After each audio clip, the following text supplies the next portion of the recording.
Assalamualaikum warahmatullahi wabarakatuh. Selamat datang di channel Falak Yuda. Nah, untuk kalian para calon peserta CASN tahun 2021, pasti kalian punya beberapa pertanyaan.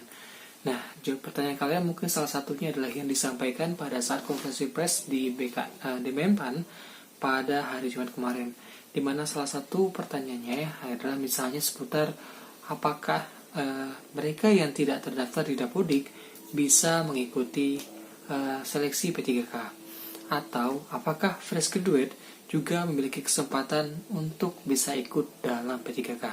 Nah, pertanyaan-pertanyaan seperti ini akan dijawab dalam rangkuman atau cuplikan video konferensi pers yang dilaksanakan di Menpan pada hari Jumat kemarin. Nah, buat kalian yang pengen tahu jawabannya seperti apa, sebelum saya sampaikan hal tersebut, ada baiknya buat kalian yang belum subscribe channel saya ini, silahkan untuk kalian subscribe terlebih dahulu. Jangan lupa untuk nyalakan loncengnya, biar kalian selalu mendapatkan notifikasi terupdate dari channel saya. Jangan lupa untuk di like dan di share, biar informasinya tidak hanya berdiri kalian, tapi juga bisa bermanfaat untuk orang yang butuhkan sama seperti kalian.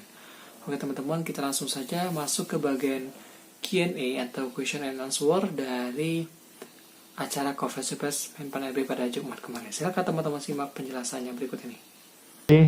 Bapak Diberi, dan terima kasih kepada Bapak Menteri Pan RB.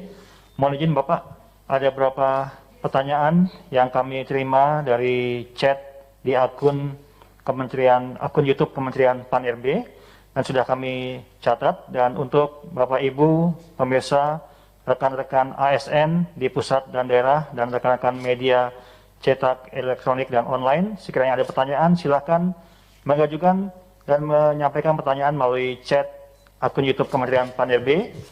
Saat ini telah tercatat ada 4 penanya, Bapak Menteri dan Pak PLT Deputi. Yang pertama dari Dita, dari majalah Sindo. Pertanyaannya adalah, berapa jumlah total dan rincian formasi yang dibuka tahun ini? Apakah artinya rekrutmen P3K tidak akan mencapai 1 juta sebagaimana yang ditetapkan? Kemudian dari Tony, ini ASN. Pertanyaannya, bagaimana dengan kesiapan sistem dalam seleksi CASN tahun 2021?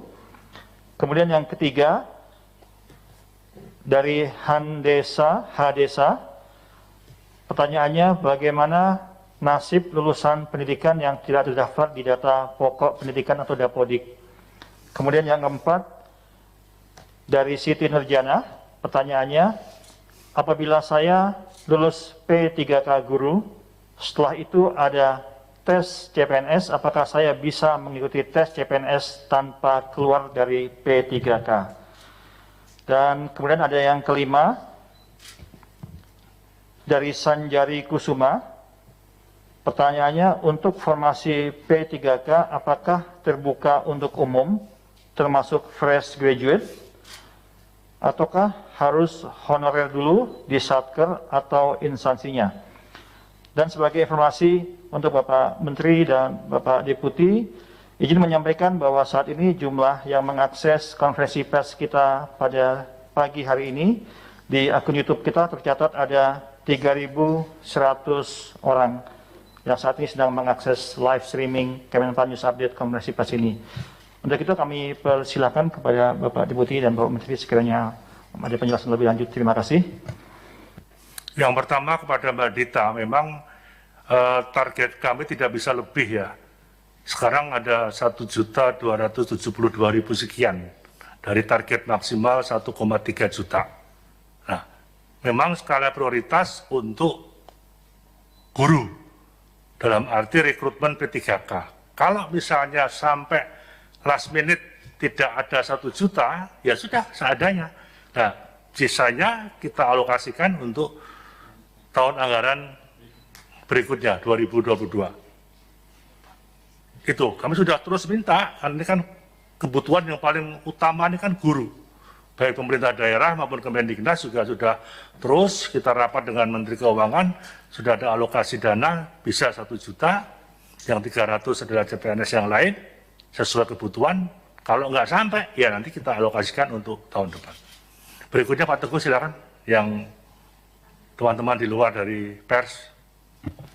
Baik, terima kasih Pak Menteri. Memang sampai seperti dikatakan oleh Pak Menteri, sampai last minute kami menunggu usulan yang dari daerah yang belum mengusulkan.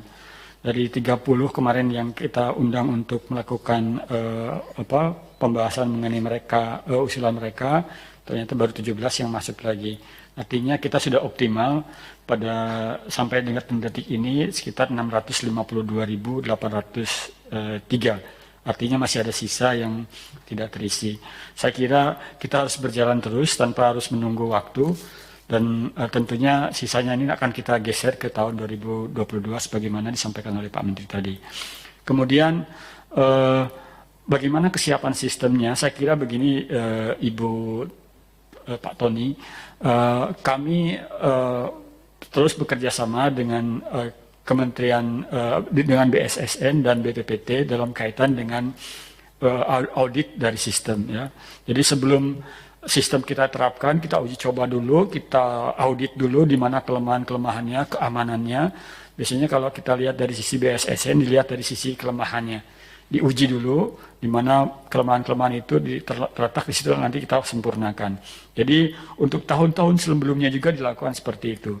Kementerian yang berperan dalam kaitan dengan ini adalah BPPT dan BSSN. Jadi kami terus berkoordinasi dengan mereka. Baik untuk sistem yang digunakan di Kementerian Pendidikan dan Kebudayaan maupun sistem yang digunakan di Kementerian di BKN. Itu kira-kira.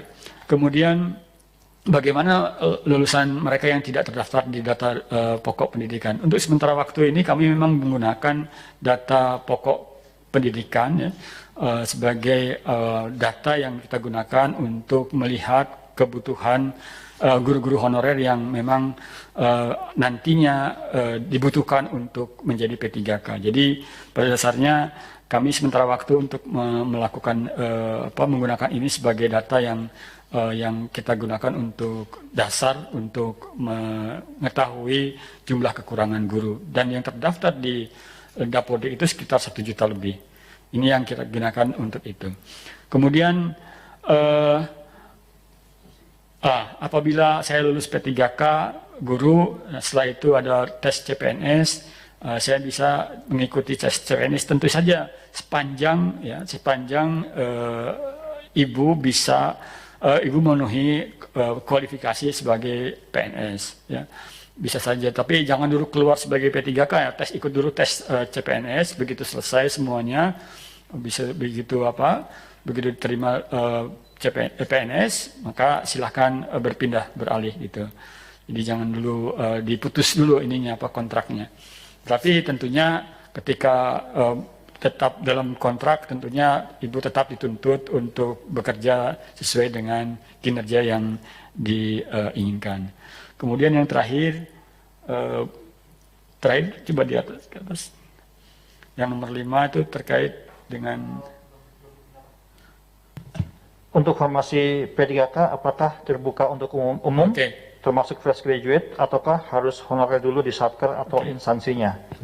Mungkin ada tambahan lagi Pak, yang ke-6 Pak, ini baru masuk, apakah setelah mendaftar dari Yondri Immanuel, pertanyaannya apakah setelah mendaftar sekolah kedinasan juga bisa mendaftar CPNS? Silakan Pak. Ya, baik. Yang pertama adalah untuk guru, untuk formasi guru P3K itu saya kira pendaftaran di luar mereka yang tidak terdaftar di data Dapodik itu tidak diterima. Artinya khusus untuk mereka yang terdaftar di data Dapodik. Ya, itu yang saya kira yang dilakukan untuk P3K. Tetapi P3K juga di luar guru ini juga dibuka untuk jabatan-jabatan lain. Ada sekitar 70.000 guru tenaga P3K yang dibuka, ya, atau 21.000 yang tenaga P3K yang dibuka itu berbagai jabatan. Silakan kalau memenuhi syarat untuk itu, silakan bisa masuk ke situ. Ya, untuk ini masih satu lagi barangkali.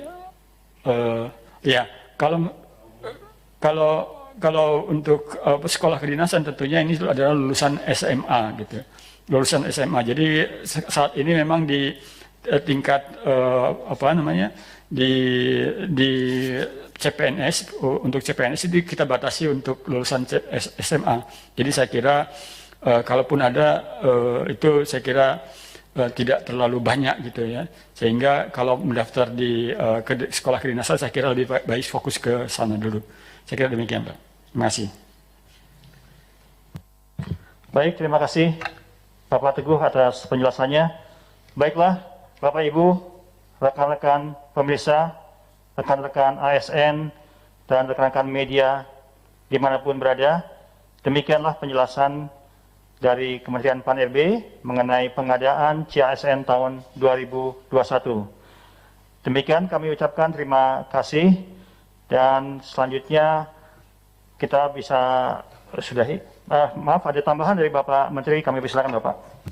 Yang pertama, mohon teman-teman media dan teman-teman calon CPNS untuk bisa sharing bahwa hati-hati terhadap siapapun, perorangan, kelompok mengatasnamakan siapa yang sifatnya calo.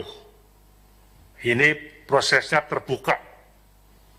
Sistemnya juga tidak ada peluang apapun untuk adanya KKN. Jadi hati-hati terhadap kelompok-kelompok calo yang sekarang sudah mulai gentayangan mencari sasaran. Jangan percaya. Yang percaya ikuti website Pan-RB dan website daripada BKN. Termasuk yang 1 juta P3K guru websitenya Kemendiknas. Demikian, terima kasih atas dukungan dan perhatiannya. Selamat siang. Terima kasih Bapak Menteri. Demikian mungkin diingatkan kembali bahwa Bapak Ibu cukup supaya berhati-hati dengan adanya penipuan menjelang penerimaan CPNS. Terima kasih. Wassalamualaikum warahmatullahi wabarakatuh.